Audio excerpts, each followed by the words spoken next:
Hey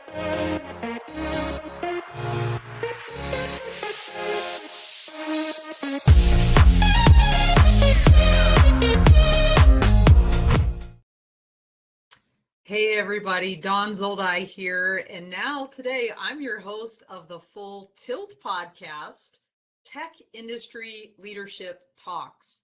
And we're so excited to launch this platform. I wanted to give you just 2 seconds on why we created it. As most of you know, probably, I've been hosting the Dawn of Drones podcast. What you may not know is that every week we dial off from the public and we speak with our guests about life and leadership. And we tape those for our Patreon. And we had so many great nuggets of wisdom that we thought to ourselves, we need to make this its own podcast. And hence the Full Tilt was born. And so here we are today. And I can't even tell you how excited I am to have as our very first Tilt guest, Major General United States Air Force retired James Paz. There he is, waving hello. So Hi, General Paz is very special to me. Not only is he a mentor, but he was in large part the inspiration for me to create my company, P3 Tech Consulting, and has been helping me all along the way. So General Paz, thank you so much for being our first guest today. Well, you're more than welcome. And it was, I'm not sure if it was helping or dragging you along, especially when you found out you had to use QuickBooks for everything. I'm not just my favorite program, not yours, I know. Just for the record, I'm just starting to use QuickBooks a year and a half into my business. But Gerald, let's talk a little bit about your background Sure. to kind of set the stage for leadership that we're going to discuss today. Yeah, sure. So, Jim Poss 101 was retired from the Air Force in March of 2013 after 30 years to the day in the U.S. Air Force. When I retired, I was the senior career intelligence officer in the Air Force at the Pentagon, but gosh, I've been stationed all around the world, stationed in the UK twice, Germany 3 times. Saudi Arabia, I don't even want to think about how many times I've been there, but my background, I started out as what the Air Force calls a signals intelligence officer, and that's an intelligence officer that specializes in intercepting enemy communications to figure out what the bad guys are going to do. I flew in RC-135s for a good chunk of my career. Gosh, I guess I fought, if you count the Cold War, and I do count the Cold War, I fought in 4 wars. I was with the U.S. Army, 7th Corps for Desert Storm. I commanded an RC-135 squadron for the Kosovo Air War. And then my big claim to fame was I was the 3rd guy off the first plane to land in Saudi Arabia to take revenge for 9/11. And I was the Coalition Air Force's Chief of Intelligence, Surveillance, and Reconnaissance when we first went into Afghanistan. So when I did get out in March, I cut a deal with Mississippi State University to move back to my hometown here in Ocean Springs, Mississippi on the Mississippi Gulf Coast. And we were going to win Mississippi State, the FAA's Drone Research Center of Excellence, which we did. So I founded ASSURE, the Alliance for System Safety of UAS Research Excellence. We beat MIT and Stanford somehow, but I ran that for about a year, and then I've been out consulting ever since. I try to work with commercial drones to do good things with drones to make up with all the people we killed over the years with them. But to be honest with you, most of my practice is military. But if you're commercial out there and you got a good idea, please give me a call. Well, so that's me in a nutshell. Well, wow. And your company, you said idea, your company is called ISR Ideas. So for everybody, we'll have the website up there at the end. But so for everybody out there, what we're doing with this podcast is asking our guests to give us the topic, the theme, if you will, of leadership they want to discuss. And General Paz picked this topic of leadership in quote unquote complex technical environments. And so my first question to you then, General, is how do you define that? What is leadership in a complex technical environment? Okay, well, I just made it up, and made it up after talking with a friend of mine, another fellow intelligence professional, about a problem we dealt with back in the mid-2000s, and it's just got me thinking about all of the fantastically smart people that we had working for us in Air Force Intel, but the daunting complexity of everything that we dealt with just to figure out what was going on, just let alone figure out what to do with it. And so that got me thinking about how that applies to today's commercial drones, and the daunting amount of complexity that they bring to our national airspace system, and how the two kind of fit together. I mean, so it's basically, how to lead smart people in an incredibly complex environment, and get results. Well, and it's not just in the national airspace. I mean, we've seen obviously increasing complexity on the battlefield with the introduction of commercial drones there as well, especially most recently in Ukraine. Maybe we'll squirrel on that, but let's kind of break down what you just said a little bit. You talked about leading smart people. So tell me kind of the challenges that you face in leading smart people in a complex technical environment. Yeah, so I mean, I always start out with, believe it or not, I was a computer science major when I first showed up for ROTC. I lasted about 18 months until, and we used to do Fortran, and we'd have these cards, and I dropped the cards like 3 times in a row, and I figured, I'm never ever going to deal with a job that has got these damn cards, and if you drop them, you got to put them back in line again. So, I gave up on it, which turned out to be short-sighted at the time. But the Air Force, didn't let me go. So my first job was working with a system called DCSR, Display Control Storage Retrieval. And basically, it was a computer that had the power of, I'm going to go with an early 90s laptop. It took 17 C-141s to transport it, and basically all it could do was word processing. But even then, we had, some of the finest computer scientists and whatnot in the Air Force just to figure out how to do word processing. Well, fast forward, by the time I get to be a general, I can remember having a discussion with a friend of mine at the National Security Agency. We'd both gone through the dawn of the computer age together. And we kind of got talking about how, a single smart person could understand computers, everything you needed to know about computers up until, probably the late 90s. But now, it just takes a team of experts in various different aspects of computer technology just to figure out what's going on with computers. And keep in mind that if you're an intelligence officer, you generally have to figure everything out backwards. You have to see what the enemy's doing, observe their behavior, and then figure out what their motivation is and whatnot. And if you're an intelligence officer, you're also dealing with everything in a foreign language and a foreign culture. So you got layers upon layers of computer folks that you got to do to understand what the computers are doing. You've got layers of analysts that are experts in working things out backwards. You've got linguists. You've got, if you're going against a nuclear program, you got nuclear physicists. And that got me to think just, how difficult it was to get all of those folks, working together and doing something that they could all understand. Well, how did you do that? I mean, you're talking about this technology that takes multiple people to use, and that we're talking about really, as you said, the dawn of computers and how that evolved over time. Language, analysts, all kinds of folks, a diverse group of experts that you needed to bring together as a team. So tell us a little bit how what was the trick to leading these smart people? Well, the thing to leading, smart people like you, Dawn, smart people won't do stupid things. And you've got to be able to motivate them by showing them what the big picture is, how they fit into what's going on, how fast they have to do things in order to have an impact with what's going on. And most importantly, and one of the most difficult things to get a smart person to accept is what is a tolerable level of risk of whatever they're doing. So, for example, and we can talk about this forever with, commercial drones and the FAA, but my example is I was chief of intelligence for Central Command Air Forces, and at the time we were enforcing the Southern No-Fly Zone. And there was an analyst at one of our space bases back in the States that had found a new way to use a new sensor that was just fantastic. It could detect what the enemy was doing, within seconds, and they could tell us, what was going on, 5 seconds afterwards. But we rarely we knew something was happening down there, but we wouldn't see, the system telling us what was going on like we thought we did. So we sent a team back to talk with those guys, and we finally get the scientist and engineer that invented this and explained it to us. And oh my gosh, we were sort of understood it. Keep in mind I was a political science major, but he explained it in terms that we could understand. He was brilliant. He got it. He knew how quickly he had to do this. He knew that everything about the system. What he couldn't grasp was risk, because he worked in space and he was an engineer.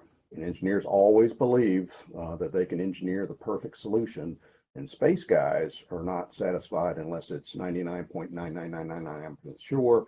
And he could only give us a 90% chance assurance of what he was saying was what was actually going on, which, for a combat intelligence officer or a fighter pilot, 90%, you never get 90% surety.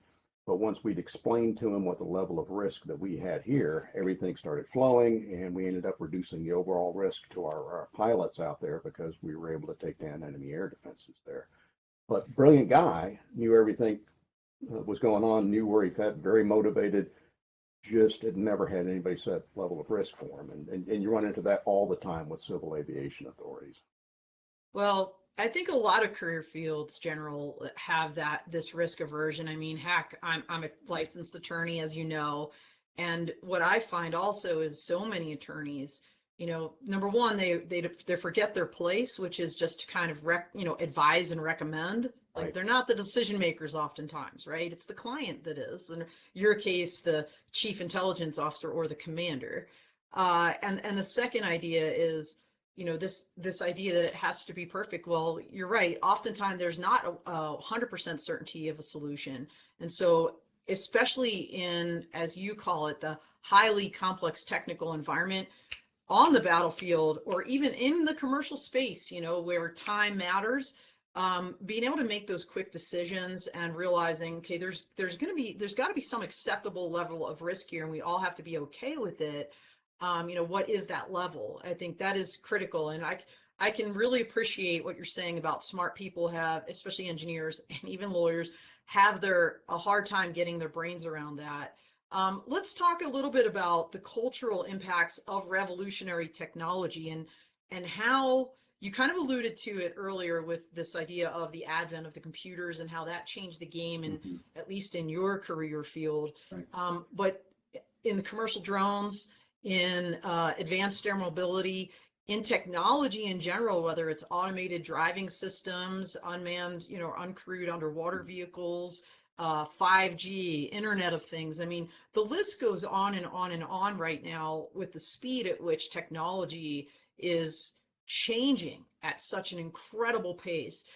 How, when you throw this into the mix of leading people, how does this idea of revolutionary technology, how does that impact culture when you're trying to lead this kind of this team that you're talking about?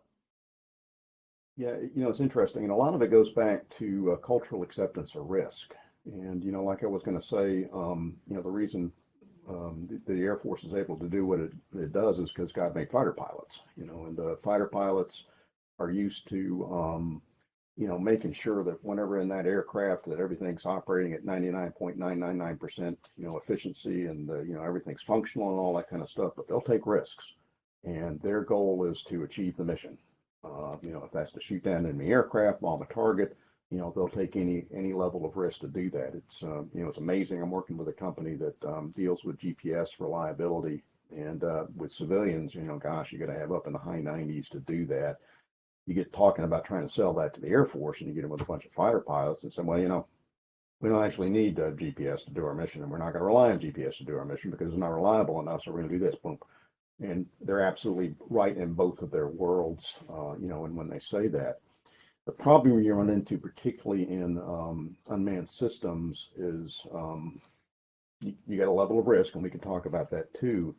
But unmanned systems are so threatening to so many aviation cultures on so many levels that it's difficult to get them to apply. So, kind of to get experts to accept them, and aviation experts to accept them. So we'll deal with the classic one that everybody knows about, that pilots hate drones because it's a jobs program. There's a lot to that. I think in the Air Force's case, not so much the Navy. The Air Force has come to grips with that, and they realize the advantages of unmanned systems. But in the early 2000s, when we were first dealing with these drones, it was threatening the pilots because they knew, 20, 30 years from now, it was going to cost, pilot jobs. Everything about the Air Force, deals with money and threat to the budget. And very quickly, our guys in the Pentagon saw that if drones were so effective, they would replace our manned aircraft and we'd lose F-35s or F-22s or whatnot. And then you have what the civilian world is dealing with is culturally, how does your safety folks, which, the Air Force will take a lot of risk, but they're not going to take it unless they have to. And the safety folks are the kings of the Air Force when it's not firing missiles or dropping bombs, and it was difficult to get them to take it. But once we saw how staggeringly effective they were, particularly in the counter-terror realm, and we got more and more of the Air Force's leadership exposed to the principles of how we were doing drones, a lot of that went away. To be honest with you, the Air Force didn't have a lot of choice in how much of its budget went to drones. In the 2000s, that was the president and Secretary of Defense doing that. I mean, it did cost us a lot of A-10s, F-16s, F-15s, and all that. The safety guys, believe it or not, the safety guys conquered the problem by being more safe, vice less safe. So the Air Force has different categories for who you have to brief and who gets in trouble when something happens. And basically, if you've got an attritable aircraft, which is what MQ-1s and 9s used to be, you crash one, you really don't have to tell anybody but the wing commander. Well, the safety guys decided, well, it's an aircraft, we're going to treat it like an aircraft. If you have crash the aircraft, we're going to treat it like a manned aircraft. You got to brief all the way up to Chief of Staff of the Air Force. And that one change sent us from having the MQ-9 having an accident rate per hour about 9 times that of the F-16 and other single engine aircraft to being roughly equivalent to that within about 2 years. So the Air Force, on the one hand, it's not over yet, but it's a story of a culture being conquered and culture being understood when it comes to unmanned systems. Civil aviation, that's a whole other story, and we're not nearly advanced there, as advanced as the Air Force is, in my opinion. Yeah, I mean, you're really alluding to a lot of different things here when you're talking about leading in highly complex technical environments. So the challenges of leading smart people and having to kind of give them the big picture and get that buy-in essentially into the mission, whether it's military or civil. The fact that risk aversion is something that, especially with new technologies, always has to be taken into account when you're leading these folks in these kind of environments. And your wealth of experience, General, is just, incredible.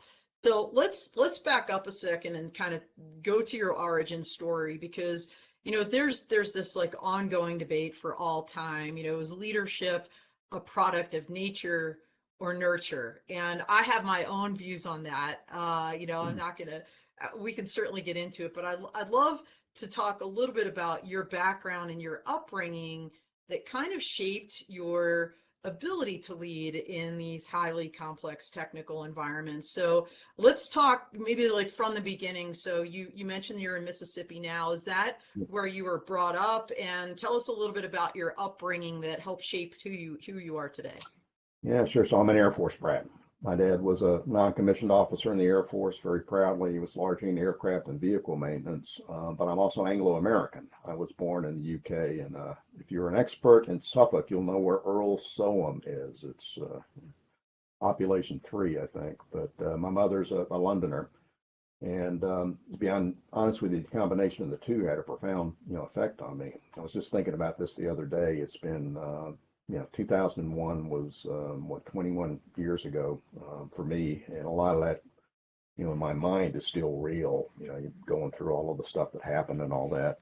I forget when I was born in 1960 that my mother, who lived in the East End of London, had a roof blown off 3 times, and was only alive because she decided to iron one day in front of the front door, which was made out of thick oak, and that protected her when a German V-2 rocket landed across the street, killed Oh my 5 gosh. people.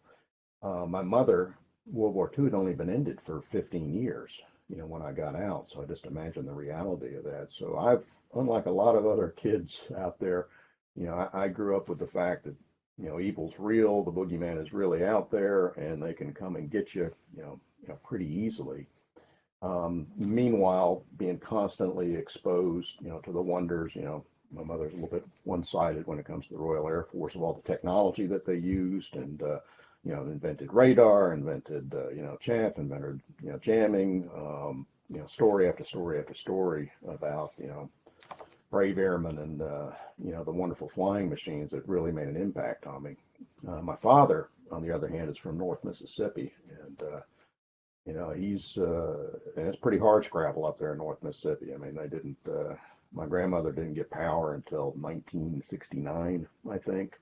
Wow. And so from what I get from him is, the world doesn't owe you air conditioning, and you got to go out there and you got to be tough, and you got to fight for everything you get. So I think different from a lot of other kids, growing up, I was kind of imbued with the need that, you got to go out there and fight. And Wow. And it's so interesting that your mom, even though your dad was in the Air Force, that your mom really helped shape your view of aviation and technology through all those stories and kind of her life experiences in the UK. So many people that we talk to, obviously their parents, or, the folks that raised them have really obviously shaped who they are today. And that sounds really powerful for you. Education, I think, is another place, whatever that journey was for people, oftentimes shapes their view of things. So tell us a little bit about your path first, and then I want to maybe get a little bit of advice from you to give to others about school and education. So let's talk about your path, because you said you were born in the UK, you were an Air Force brat, you moved around. So tell us a little bit about that. I know a little bit about that myself, only through my own children and right. them having to follow me around and move from school to school to school and the impact that had on them. But I'd love to hear your story. Yeah, growing up as an Air Force brat, I see it more and more as I get older. You're used to moving, you're used to having, different sets of friends, you're used to losing complete contact, with kids that you grew up with and never coming around, and you end up being part of a very, very nuclear family. By the end, that your close family is the only thing that counts, and it's interesting seeing civilian friends that know their second and third cousins and spend time with them. Yeah, that's Air Force brats. You generally don't do that. But I was also the first one in my family to go to college. We didn't know anything about that. Didn't know how to apply.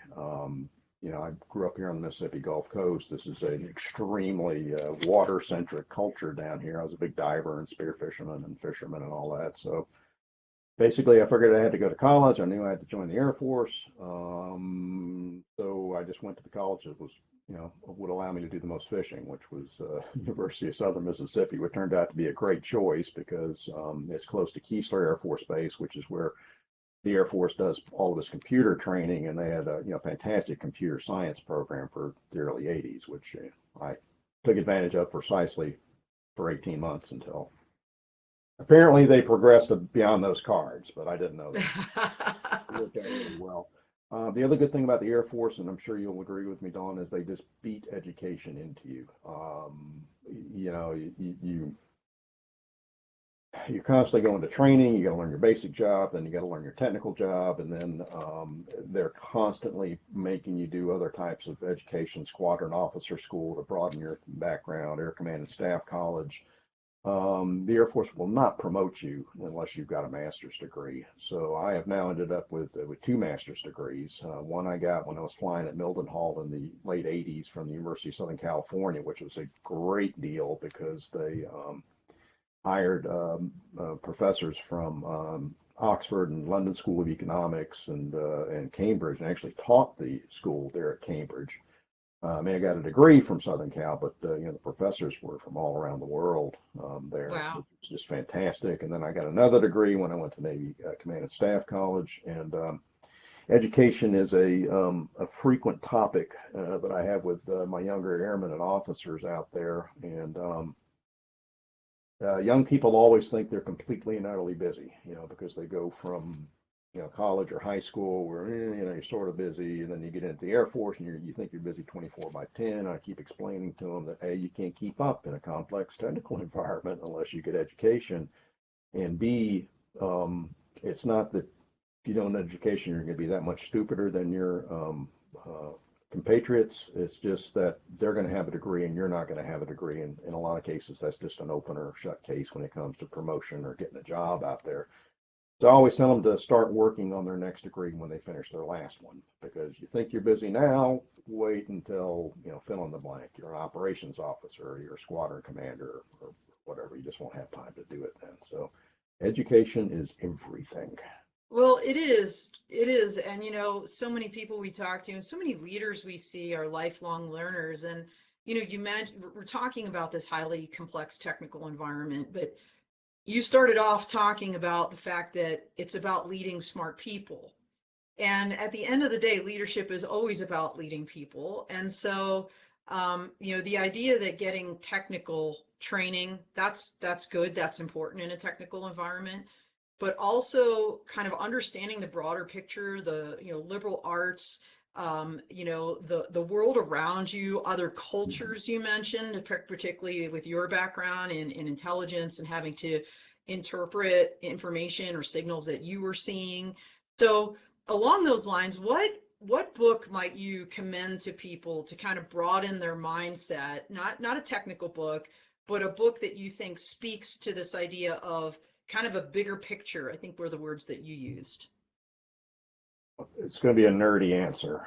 Good. And it's Graham Allison's Essence of Decision.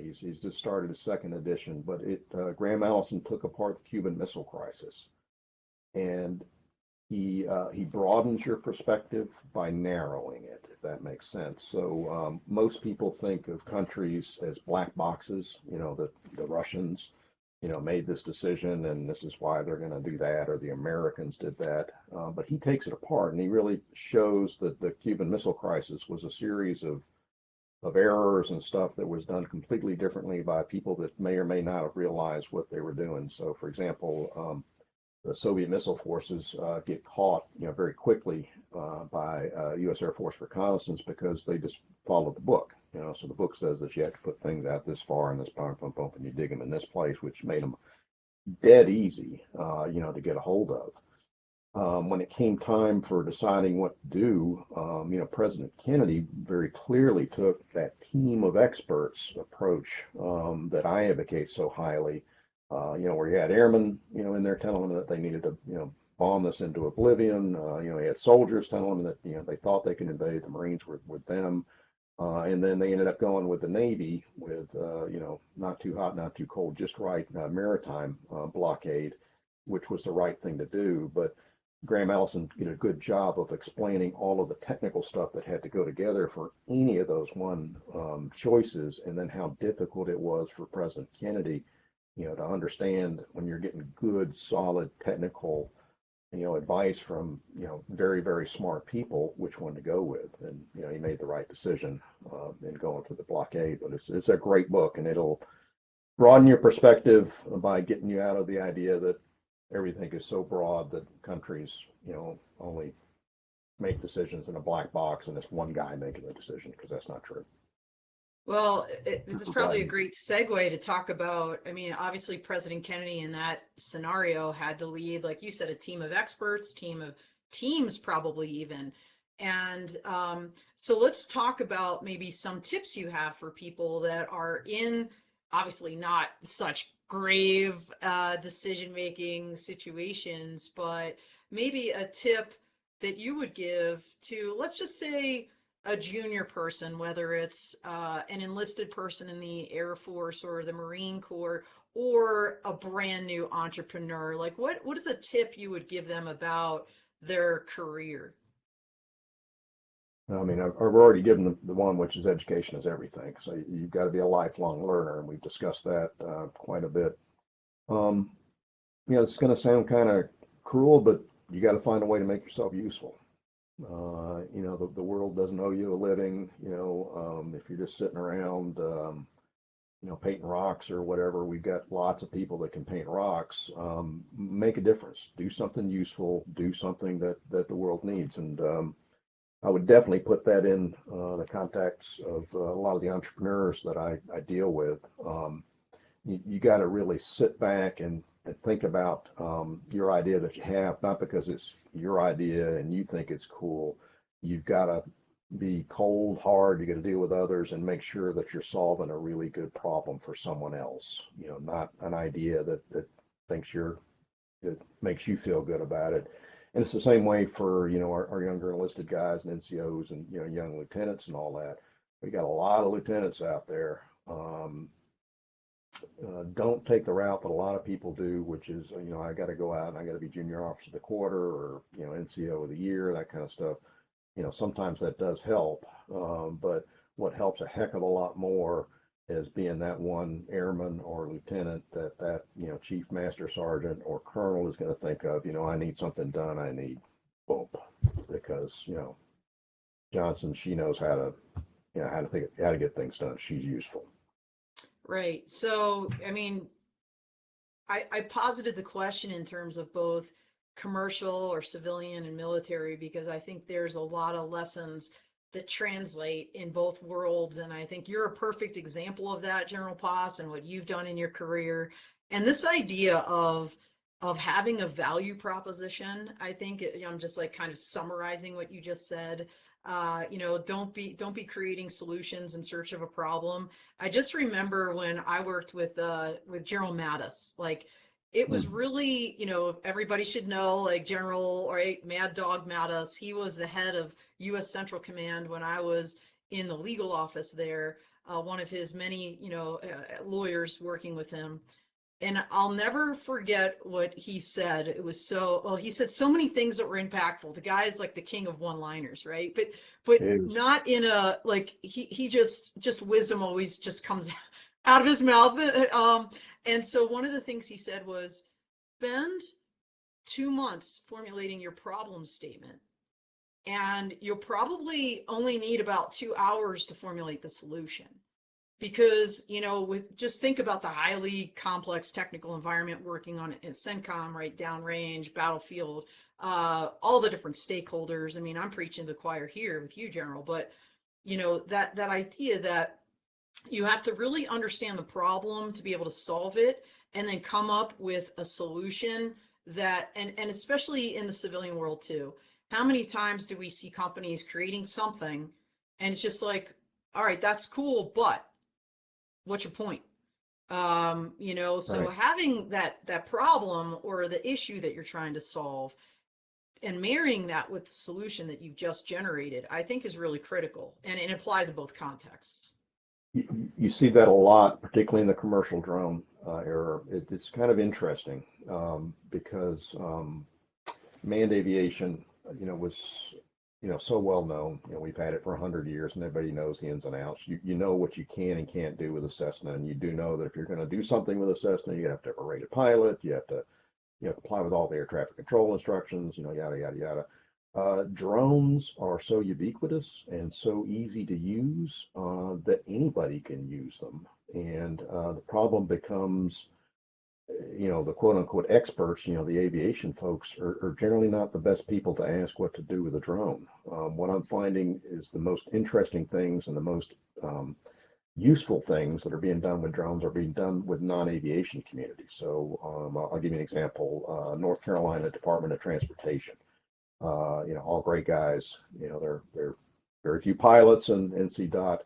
But they've come up with this brilliant idea of inspecting state highways and bridges by stationing drones every so often in boxes along the route of where they're going. And once a day, they take off and they get, the greatest expert on concrete for bridges, somewhere in Wilmington, North Carolina, and the picture gets pumped to her desk, and she gets to see how it's going every day. She doesn't have to schlep out there in an F-150 and look at it. And it's just, fantastic that I, as an aviation guy, I never would have thought of doing that. I'll think about it, using it to find artillery pieces or something like that. But the interesting thing where you have to have that team of experts is when I first heard the idea of a drone in the box out in the, by some highway in North Carolina, you almost faint because, oh my gosh, all right, so the pilot is completely remote from that. And that is beyond visual line of sight operations. It's along a highway, so there's going to be, a lot of people there, a lot of moving cars. How do I translate that into something that the FAA will accept? And that's what the good people of North Carolina DOT are doing right now, is trying to take that good idea, which we know works from a technical aspects, which we know solves a great problem, but figuring out how to get the policy to catch up with it is, it turns out to be the big problem. Yeah, and that's probably, so we were talking just now about maybe younger people, whether it's junior enlisted or very new entrepreneurs. Let's shift a little bit, because I think you've just maybe transitioned us to this idea of speak to the C-suite people, speak to the senior officers. You were a two-star general. What is the best tip you can give them? What is the recipe for success in leading these complex teams? Yeah, well, I'll stick to the drone world. Um, I have very rarely found drone experts or aviation experts alone to be successful in this realm. I mean, I'll get a call from a young guy or gal that is a drone pilot, and hey, is anybody hiring drone pilots, and yada yada yada. Um, that's difficult to find jobs for folks that are doing that, or folks that have a new drone that are going to do something or other, unless you pair it with a problem that needs to be solved. In North Carolina DOT's example, that was inspecting bridges and tunnels and whatnot. I'll give you a good example. Skydio is a company that I really watch. It's one of our blue UAS companies that are certified by the Defense Innovation Unit to have all of their components, the important components, made in the United States. And they originally, got their start competing for the Army's Short Range Reconnaissance Program, which was something, to the United States Army's great credit, they did to help jumpstart the smaller commercial drone business in the United States due to excessive competition from communist Chinese drone manufacturers.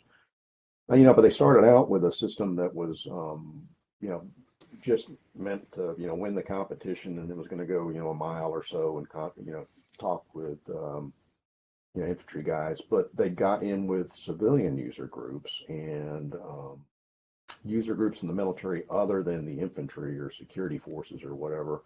My gosh, they've got a great system now. This system can see 360 degrees around from it. It can stay exactly, 1 meter from a wall. It can navigate by itself, not because us in the aviation community thought that was a good idea, because, if you ask an aviation expert like me, I'd declare victory if they've got a good GPS signal and the data link is, reliable to 99.9% or something like that.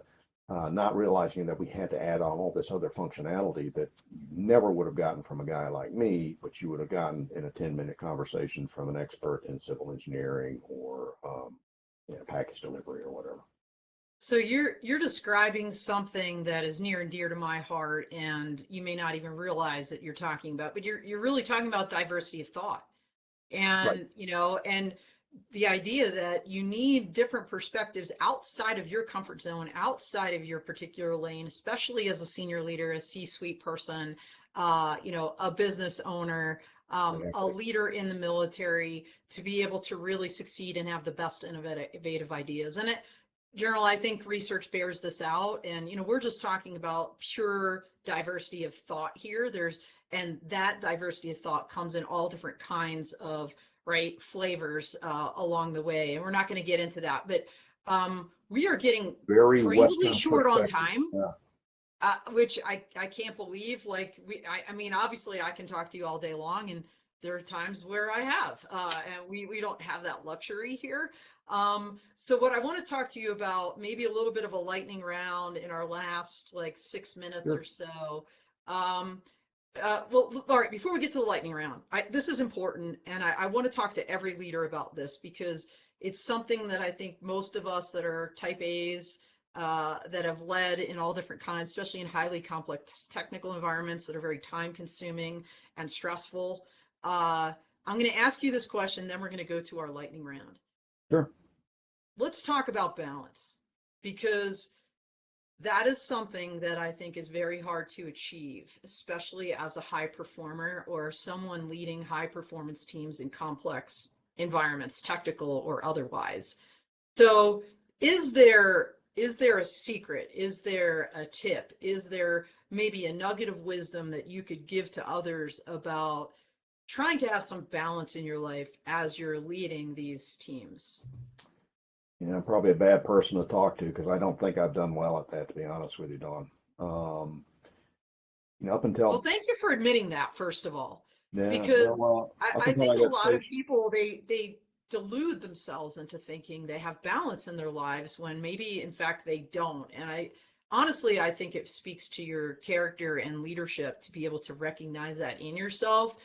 So knowing that, what do you wish you had done differently or would maybe suggest to others looking back Yeah, on so that I topic? think I've done a better job with my kids. So first and foremost, you know, I only did enough physical training to pass my Air Force, you know, PT test every 6 months or, you know, whatever, which, you know, translated into running for about 2 weeks before the test. It wasn't until I got to the Pentagon that I just have, you know, good Lord, I had to have some way to relieve stress. So I bought a crappy bike. I kept it at the Pentagon Athletic Club, and I rode around the Capitol every morning. And, you know, I was the guy that had to brief the chief at 7 o'clock. So I got in like 4 o'clock in the morning. So DC is magical at that time. And it relaxed me. It got me to do the proper PT. I got to, you know, finally, you know, working the weights and all that. And it really, you know, changed my perspective. I mean, I was always kind of teasing the Army guys for doing PT all day, but you know, they've got a point to it. And as a result, my kids all do, you know, PT. I've made that a big thing for them. The problem you run into, you know, particularly in the Air Force, is how do you take care of your family, you know, in this kind of environment. I'm lucky. My wife was also an Air Force brat. You know, the kids all, you know, grew up in that, and it's kind of funny to see them grow up to see how comfortable they are, you know, working in a life that's, you know, doesn't have any certainties and all that. So I got one daughter's a paramedic in Austin. I got one son as a Army officer captain, and then I got another son that's a serial entrepreneur. So they're all used to dealing with diversity and all that. But I don't think I really cracked the code. I got lucky, you know. Family turned out okay, but it really wasn't from anything I'd been doing. If I thought through it again, I think I would have necked back on my own importance to the mission on numerous occasions. You know, I cannot agree more. yeah, I never made general officer. I was just a colonel. But looking back on my 25-year career, in uniform, the plays I missed or like chose to miss, like not because I was deployed, but because like I couldn't be that person that left right. the job to go to the kids thing. And gosh, I'm with you 100%. We have like 2 minutes left, General Poss, and man, we could talk about this all day long. Right. So thank you for sharing these thoughts with us because people need to hear this and not take themselves seriously, but not too seriously because life is Yeah, important. and it's not good for the organization if you're the only person that can do things and falls apart. I mean, particularly in military organization, you've always got to have backups and then backups to the backups, and it's good to put your backup in, and everybody needs to be able to function without you being there. Well, and they watch you. You can Exactly. tell them go out for lunch, take your leave, but if they see you sitting at the desk every day eating your sandwich and never taking a vacation, they will not feel like they can. So lead by example. Absolutely. I learned that lesson the hard way, which is a whole nother podcast and story. Maybe somebody will interview me someday, but let's do the lightning round. We've got about a minute left, real Yep. quick. Okay, so these are going to have to be kind of quick comments. And by the way, before we get to this, real quick, we've got a lot of folks jumping in the chat. We appreciate you. Thank you so much for dialing in. We've got Arlen Denny coming at us from Stuttgart. So thanks, Arlen. He's been out there, a What's real good? fan. Nelson Jose Salas Rivero saying hello from the GRU, the I Growth think it's Group and pronounced JetX Stuttgart team. if you say it in a Stuttgart accent. So. There you go. Karmesh says hello. Chris Wedgeworth, our buddy, always out there. He's at work listening. And Daniel Gagne from Volatus Aerospace, the chief storyteller, by Hey, the all way, right. says, exactly. Diversity of thought is so important. As a leader, it is also about knowing where your expertise ends, others begins, and how to build that team to fill these voids. So thank you, everybody, for your comments. All right, we're actually at time, but we're doing the lightning round. Let's go. We got about 10 seconds each. All right. Favorite boss and why? My favorite boss, Ken Minahan. He was my second squadron commander. He ended up being commander of the National Security Agency. That is a guy that could deal with complexity. Great boss. Okay, second, favorite book? Again, another nerdy answer. 1984 by George Orwell. I know it's a bit of a downer, but you know, I liked it, and it sure resembles modern life. So I'll leave it at that. Yeah, sadly it does. Okay, next one, your hero. Winston Churchill. In my family, he's known as the other prominent Anglo-American.